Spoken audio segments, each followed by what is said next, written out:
పశ్చాత్తాపపడితే దేవుని ఎడల, మళ్ళీ చెప్తున్నాను, ఇది బాగా వినండి. దావీదు పశ్చాత్తాపపడ్డాడు. నేను తప్పు చేశాను తండ్రి, ప్లీజ్ నాకు ఈ శ్రమ నుండి, శాపం నుండి నన్ను బయటికి తెచ్చేయండి అన్నాడు.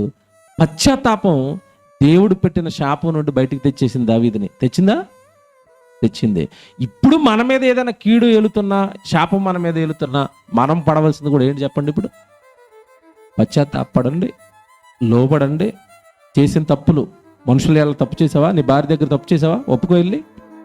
నీ భర్త దగ్గర తప్పు చేసావా? ఒప్పుకో వెళ్ళి. ఏదైనా సహోదరుడి దగ్గర తప్పు చేసావా? ఒప్పుకో వెళ్ళి. సేవకుడి దగ్గర ఏదైనా తప్పు చేసావా? ఒప్పుకో. దేవుడికి భిన్నంగా ఏదైనా తప్పు చేసావా? మోకాళ్ళి ప్రార్థన చేయి, ఒప్పుకో. తండ్రి తప్పు చేశాను, ఒప్పుకో, పశ్చాత్తాపడు. నేను జీవితంలో దాని జోలికి వెళ్ళను తండ్రి, నన్ను క్షమించండి, నన్ను కరుణించండి, ఈ వేదన నేను భరించలేకపోతాను, ఇందులోంచి నన్ను బయటికి తీసుకురండి అని దేవుడికి పశ్చాత్తాపంతో కూడిన ప్రార్థన చేయి. శాపాన్ని ఎత్తేస్తాడు, మరలా మంచి జీవితాన్ని దేవుడు మరలా ఇస్తాడు.